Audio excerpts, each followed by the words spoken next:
नमस्कार मित्रांनो, लग्नाची बेडी या येणाऱ्या काही भागामध्ये असे होणार की सिंधू आणि राघव यांनी सरोगसी करण्याचा निर्णय घेतलेला असतो। घरातील सर्वजण खूपच खुश असतात, पण नेमकं बाळाचा गर्भ वाढवण्यासाठी कोणती अशी स्त्री शोधायची याचे सर्वांना टेन्शन असते। त्यामुळे सर्वजण त्याच विचारात असतात। मात्र मधूने एक खूप मोठा असा निर्णय घेऊन ह्या संधीचा ती फायदा घेणार असते। तेव्हा मधू ही सर्वांसमोर आणि काकूला ती अगोदर तयार करते की मी घराच्या इज्जतीसाठी माझा गर्भ सिंधू आणि राघवच्या बाळाला वाढवण्यासाठी देण्याचे ती ठरवते। मात्र मधूचा काही वेगळा प्लॅन असतो। तिच्या मनात असते की मी जर बाळाला माझा गर्भ वाढवण्यासाठी जर दिला तर राघव माझ्या जवळ सुद्धा येईल आणि मी आणि राघव पुन्हा सुद्धा एकत्र येऊ शकेल आणि परत नवीन जीवनाला सुरुवात होईल। हा मधूचा डावपेच असतो। मात्र मधू ते दाखवत नसते आणि काकूसमोर ती पूर्ण बदललेली ती दाखवते। कारण घराच्या इज्जतीसाठी मी हे सर्व करते। मी जर घरातल्या घरात सिंधू आणि राघव यांच्या बाळाला जर गर्भात वाढवले तर बाहेरच्या लोकांना हे माहिती होणार नाही आणि सिंधू आणि राघवला त्यांचे बाळ सुद्धा भेटेल आणि हे बाळ सिंधू आणि राघवचे आहे असेच जगाला वाटेल असं ती काकूला सांगते आणि काकूचे मन जिंकते। तेव्हा सिंधू आणि राघव अशा त्या स्त्रीला शोधत असतात की जी बाळासाठी योग्य आहे आणि तंदुरुस्त।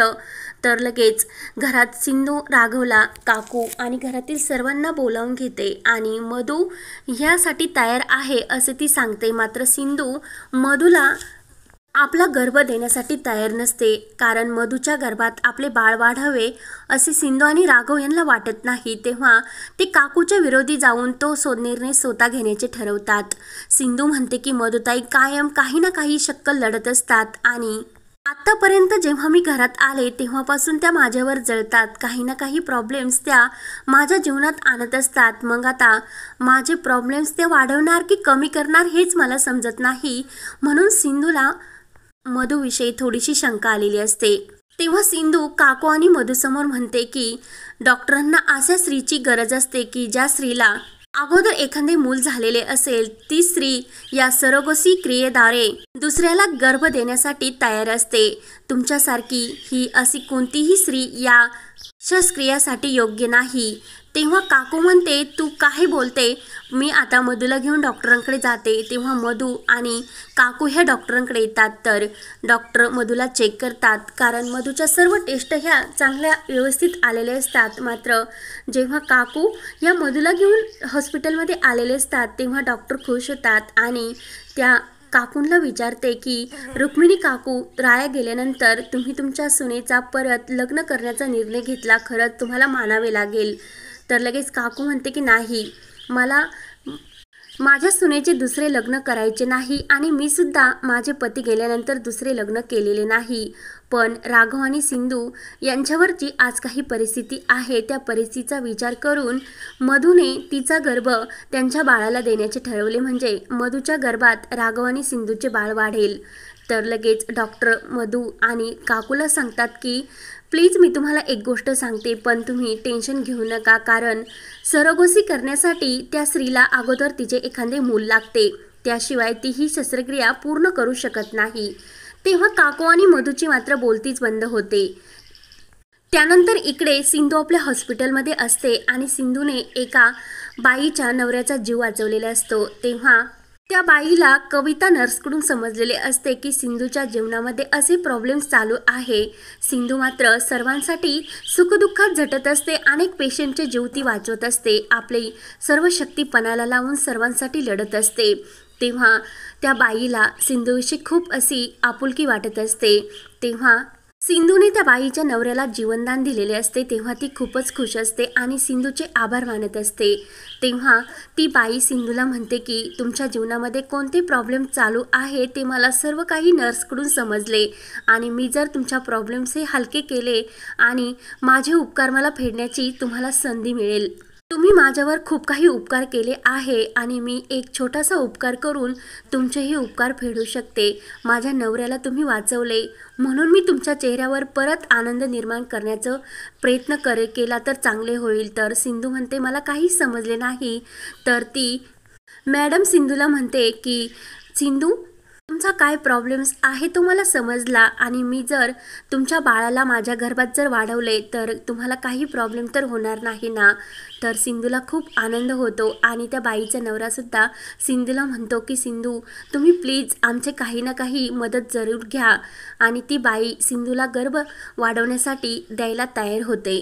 सिंधूला खूपच आनंद होतो आणि सिंधू लगेच राघवला फोन करून सांगते की मी लगेच तुम्हाला भेटण्यासाठी तिकडे येत आहे. आणि तेव्हा इकडे राघवसुद्धा सिंधूची वाट बघत असतो. पण तेवढ्यात मधू ही राघवकडे आलेली असते. तेव्हा मधू राघवचा हात आपल्या हातामध्ये बळजबरीने धरून राघवला म्हणत असते की मी सिंधू आणि तुझ्या बाळाला गर्भ देण्यासाठी माझा गर्भ तयार आहे आणि तुम्ही प्लीज माझी निवड करा. तुम्हाला बाकी कोणतीही स्त्री शोधायची गरज नाही आणि तुमचा माझ्यावर विश्वास का बसत नाही. राया गेल्यानंतर माझ्या जीवनाला कोणताच अर्थ उरलेला नाही. त्यामुळे मधू खूप रडण्याचे नाटक करत असते आणि तुम्ही मला जर ही संधी दिली तर तुम्ही तुमच्या बाळादेखत आपल्या घरामध्ये बाळासमोरच राहू शकता आणि दुसऱ्या जर स्त्रीला तुम्ही शोधले तर ती तुमच्या समोर आपल्या घरात 1 वर्ष तर राहू शकत नाही ना. तेवढ्यात मधू खूप रडत असते आणि तिने राघवचा हात हातामध्ये धरलेला असतो. तेवढ्यात तेथे सिंधू ती गुड न्यूज देण्यासाठी राघवकडे येत असते आणि तो सर्व प्रकार ती बघते आणि ती लगेच मधूला हात जुगारात म्हणते की मधुताई तुमची येथे येण्याची हिंमतच कशी झाली आणि कोणत्या कारणासाठी तुम्ही येथे आला होतात याचा जाब ती विचारते. तेव्हा मधू म्हणत असते की सिंधू तू कायम मला आरोपी ठरत असते पण मी कोणतेही चुकीचे करत नाही कारण तू माझ्या वागण्यावर प्लीज विश्वास ठेव. मात्र सिंधू मधूचे काही ऐकत नसते आणि ती राघवला मधूसमोर सांगते की आपल्याला एक अशी खूप छान अशी स्त्री शोधली आणि ती आपल्या बाळाला तिच्या गर्भात वाढवण्यासाठी तयार आहे. तर ते ऐकून राघवला सुद्धा खूप आनंद होतो आणि सिंधूला सुद्धा. पण मधूला मात्र खूप असा मोठा धक्का बसलेला असतो. त्यानंतर इकडे राघव आणि सिंधू घरी येतात आणि सिंधू राघवला म्हणत असते की आता लवकरच आपलं बाळ येणार आणि आपल्याला जास्त दिवस वाट पाहावी लागणार नाही. तेव्हा दोघे सुद्धा खूपच खुश असतात.